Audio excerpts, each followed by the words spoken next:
Buenos días, tardes o noches, en donde quiera que estén y a la hora que sea que estén viendo este video. Bienvenidos todos y todas. Hoy estoy infinitamente agradecida de que estén acompañándonos en este video. Pónganse cómodos, que comenzamos. El mal olor que provenía de la casa de Dorotea Puente era tan insoportable. Los vecinos ya tenían tiempo quejándose del olor a podredumbre que salía de la propiedad de esta ancianita, de esta abuelita con apariencia tan amable. Ella justificaba este mal olor con los problemas de alcantarillado. Ni la cal, ni el cloro que ella esparcía pudo terminar o aminorar el mal olor que salía de la propiedad. Aquella casa era utilizada como una pensión para enfermos, para ancianos, para gente que necesitaba ayuda.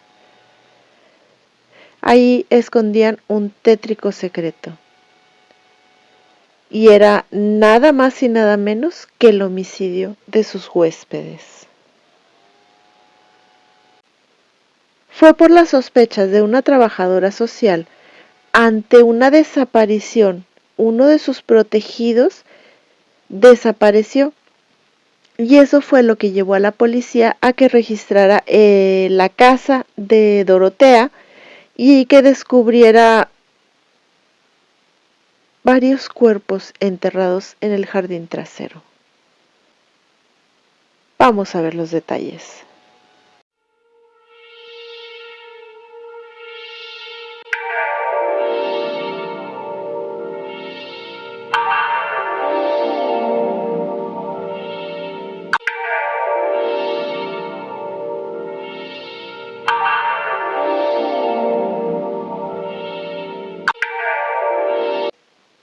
Dorotea Helen Gray, mejor conocida como Dorotea Puente. Ella nació el 9 de enero de 1929 en Redlands, California, en Estados Unidos. Era hija de una familia trabajadora, Trudy May y Jesse James. Ellos se dedicaban a la recolección de algodón a la pizca, pero ellos fallecieron cuando Dorotea era muy pequeña. Su papá fallece por tuberculosis. Enfermó, se puso mal, no duró mucho y fallece. Y la mamá de Dorotea tuvo un accidente en motocicleta y ahí fue donde ella perdió la vida. Dorotea solo tenía 9 años cuando fue enviada a un orfanato, donde desafortunadamente fue víctima de toda clase de abusos íntimos. Después vivió con unos familiares en Fresno. Su infancia estuvo muy marcada por la tragedia, por la mentira. De hecho, con los años, ella se convierte en una mentirosa compulsiva, que claro que utilizaba las mentiras a su favor para conseguir lo que ella quería, especialmente hablando de dinero o de bienes materiales. Dorotea se casó en 4 ocasiones. La primera vez que se casó tenía apenas 16 años y se casó con un soldado llamado Fred McFlaw, a quien le contó muchísimas mentiras sobre su pasado. Ella le decía que cuando ella tenía 13 años había vivido la marcha de la muerte de Batán. Y también le dijo haber vivido el bombardeo de Hiroshima. Le dijo que era la hermana del embajador de Suecia. Le dijo que también era muy amiga de la actriz Rita Hayworth. Con los años, Pues Fred se cansó de tantas mentiras. El matrimonio solo tuvo 2 hijas, pero Dorotea jamás quiso hacerse cargo de sus hijas. A una hija la entrega en adopción y a la otra la envió con unos familiares a Sacramento. A finales del año 1948, su esposo la abandona. Él ya estaba más que cansado de tanta mentira y de tanto descuido de parte de Dorotea. Ella pues se sentía muy humillada, así que a todos les dijo que su esposo falleció de un paro cardíaco. En 1960, Dorotea fue arrestada por dirigir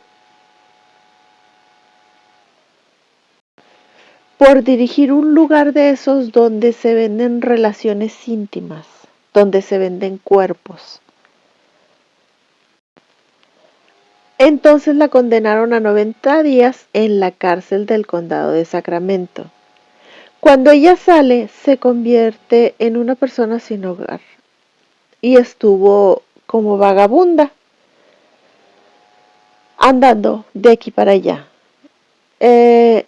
Precisamente por esta causa, vuelve a prisión.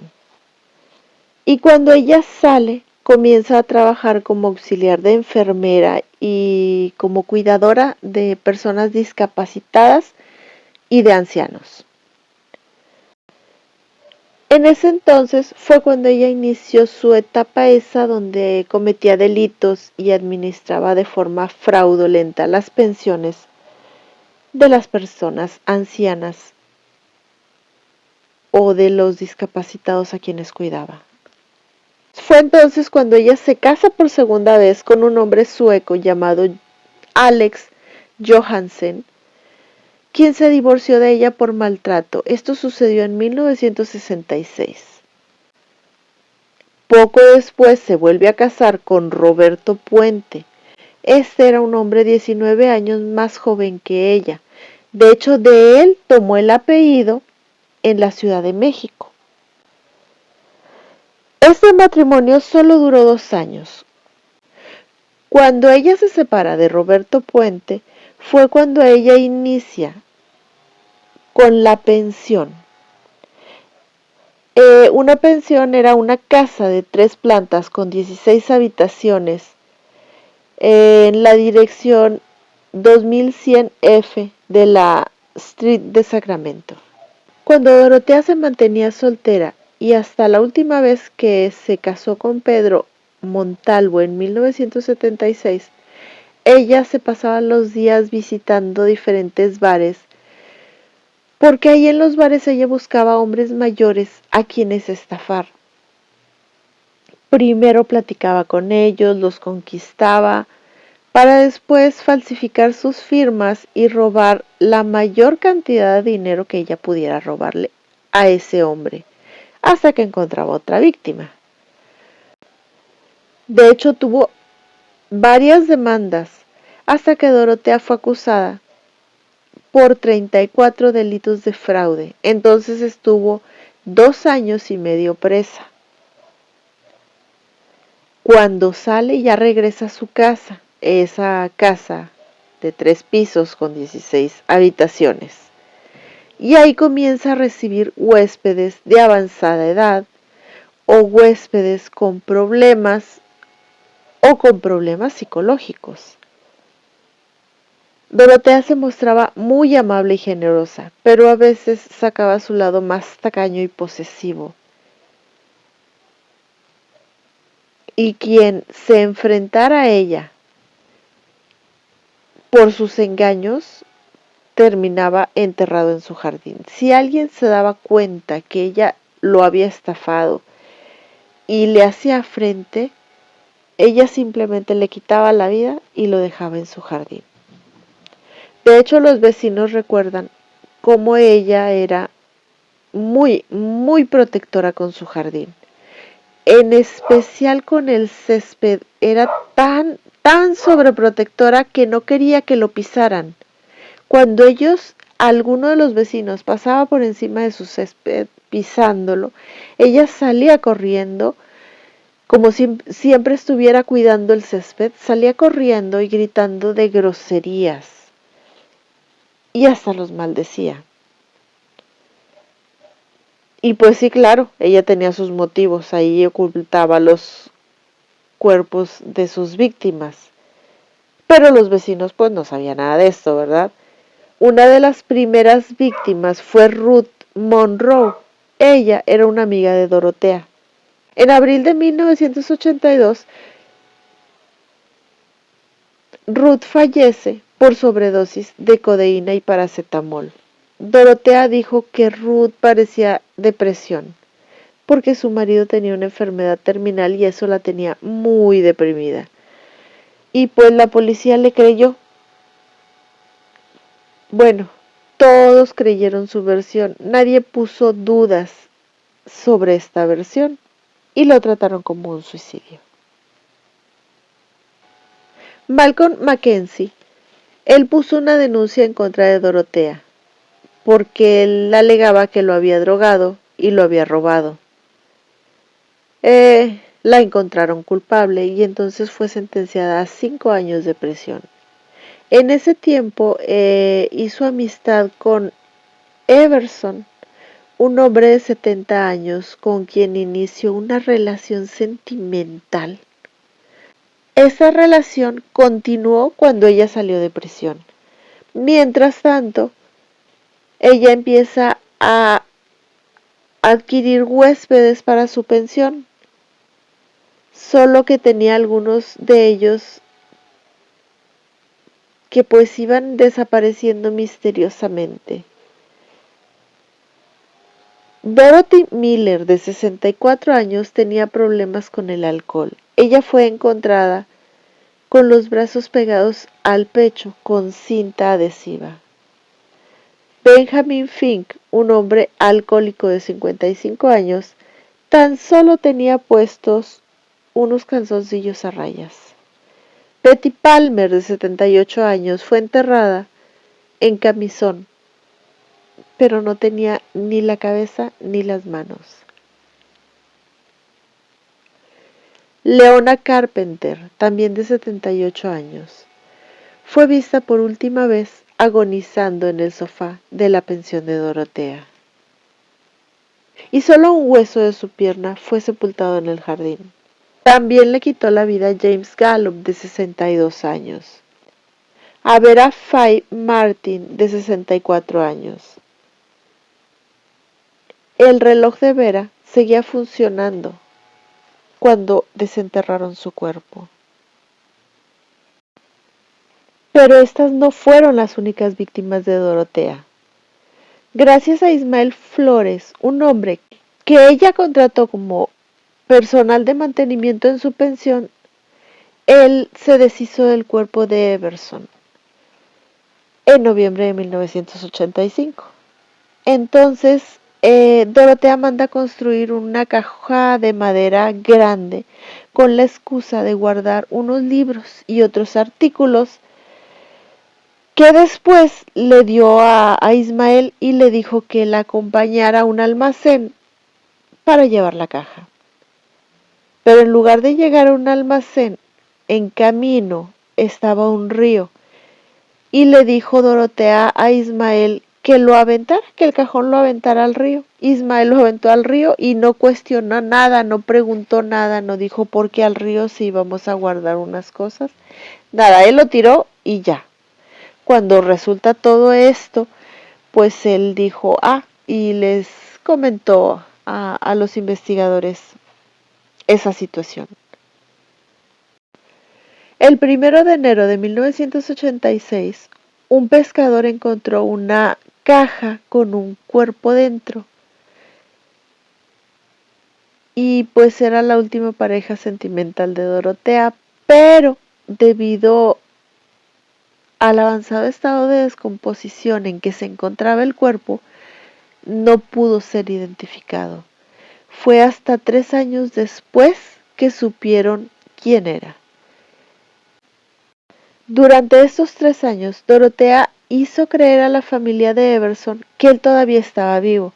Les decía que él estaba enfermo, y que ella lo cuidaba amablemente. Pues en 1988. En 1988 los servicios sociales de Sacramento confiaron mucho en la labor social de Dorotea, en la pensión que ella tenía, porque tenía algunos de los casos más difíciles. La asistente social Peggy Nickerson fue una de las que más le proporcionó gente a la pensión. Un total de 19 personas pasaron por la pensión sin imaginarse las intenciones de Dorotea. El modo de operar de Dorotea era que cuando llegaba el correo, ella lo tomaba antes de que llegaran los destinatarios, sin que ellos supieran nada de la documentación. A partir de ahí ella falsificaba sus firmas, porque pues obviamente cuando ellos ingresaban a su pensión ella se quedaba con papelería que ellos firmaban y por eso ella podía falsificar las firmas. Y al falsificar las firmas ella sacaba todo el dinero de los bancos, cobraba cheques y cuando alguien se daba cuenta y se enfrentaba a ella simplemente le quitaba la vida. Y siempre hacía lo mismo. Ella los llenaba de drogas y luego los asfixiaba. Ya que les quitaba la vida, los llevaba a su jardín y ahí los dejaba. En mayo de 1988 fue cuando los vecinos comenzaron a quejarse muchísimo del mal olor que emanaba de esa casa, de la casa de Dorotea. A esto se sumó el hecho de que Álvaro, conocido por todos como el jefe, él había desaparecido repentinamente. Dorotea explicó que Álvaro había regresado a México, pero en realidad Álvaro estaba en el jardín de Dorotea, cubierto por una losa de cemento. Nadie volvió a verlo. Esto fue en el mes de agosto. El 7 de noviembre, después de que la asistente de Álvaro pusiera una denuncia, la policía se presenta en la casa de Dorotea para hablar con ella. Los agentes se marcharon al escuchar las explicaciones de ella, pues eran explicaciones elocuentes. Días más tarde, regresa la policía para registrar la casa. Ya regresaron con una orden de registro. La mañana del 11 de noviembre, el detective John Cabrera y varios policías inspeccionaron la pensión, pero no encontraron nada en el interior. Salen al jardín, lo checan rapidito y se iban a ir, pero vieron que la tierra estaba removida. Entonces John ve una raíz de árbol que jala y se espantó cuando se dio cuenta que era un fémur que parecía humano, por lo que empezaron a buscar en el jardín. Y durante las siguientes horas fueron encontrando más restos humanos, pedazos de tela, y en total encontraron 7 cuerpos. Dorotea se mostró tan sorprendida. La dulce anciana estaba en shock, no podía creer lo que estaba sucediendo, no podía creer que todo eso estuviera en su casa. En un primer momento, la policía le creyó que estaba muy sorprendida y no les pareció sospechosa para nada. De hecho, hasta como que sentían lástima por ella. Tanto así que Dorotea les dice a los policías que si podía ir a la tienda para comprar café. Y ellos la dejaron ir. Así que ella va por un supuesto café y termina en Los Ángeles.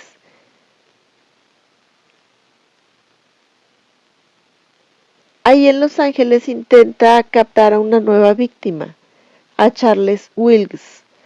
Lo conoce en un bar, que era uno de sus modos de operar. Ahí estuvo platicando, estuvo muy a gusto. Ella se hacía llamar Donna Johnson.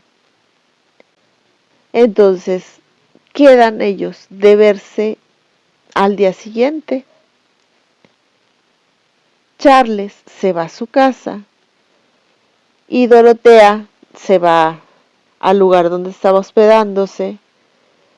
Cuando Charles regresa a su casa, enciende la televisión y ahí vio que se buscaba a la mujer con la que él estuvo platicando. Él la conocía como Donna, pero ellos decían que era Dorotea y decían que Dorotea era una mujer peligrosa. Pues decían era un homicida en serie y que la buscaban. Él hace una denuncia. Una vez detenida y de regreso a Sacramento, Dorotea hizo sus primeras declaraciones. Ella negaba totalmente cualquier participación en esos crímenes. Ella se defendía explicando: cobré cheques, sí, pero nunca le quité la vida a nadie. Solía ser una buena persona. Esto se lo dijo a un periodista que estaba esperando su llegada. Sin embargo, las pruebas indicaban lo contrario. Los exámenes post-mortem que le hicieron a los cuerpos que sacaron del jardín de la pensión de Dorotea revelaban que las víctimas tenían una gran concentración de fluorazepam en la sangre, además de las huellas de Dorotea. Esto y el cobro de más de 60 cheques pertenecientes a los huéspedes después de fallecidos demostraba que Dorotea tenía un claro móvil económico para perpetrar estos crímenes seriales. El 25 de abril de 1990 se inició el caso con las pruebas obtenidas y teniendo en cuenta los argumentos de la fiscal y de la defensa, el juez acusa formalmente a Dorotea Puente de 9 cargos de quitar la vida a personas. Durante esta vista preliminar, el fiscal habló de ella como una criminal codiciosa, manipuladora y tan fría que acababa con la vida de sus clientes con tal de cobrar sus pensiones. El juicio comienza en octubre de 1992 con más de 150 testigos y 3.500 páginas repletas de evidencias y pruebas. El fiscal pidió a los miembros del jurado que no se dejaran engañar por la apariencia, porque en ocasiones las cosas no son lo que parecen, ya que era claro que Dorotea parecía una amable y angelical abuelita. Y después de expresar esto, el fiscal pidió la pena de muerte. Por otra parte, la defensa llamó a declarar a testigos que hablaban del lado generoso y cariñoso de Dorotea, personas a las que varios años antes ella había ayudado. Ellos decían que sin la ayuda que ella les había dado, ellos no estarían ahí, simplemente no estarían vivos. Con toda esta información, el 15 de julio de 1993, los miembros del jurado se retiraron a deliberar. Tan solo pudieron redactar el veredicto de culpabilidad en 3 de los crímenes. Los otros 6 se declaró juicio nulo. El 11 de diciembre el juez dictó sentencia y condenó a Dorotea a cadena perpetua y sin posibilidad de libertad condicional. Cuando Dorotea escuchó el fallo, ella solo sonrió y le dijo a sus abogados: no le quité la vida a nadie. Pero fue recluida en la Penitenciaría Central de Mujeres en California, Coachella. Dorotea mantuvo su inocencia hasta el fin de sus días.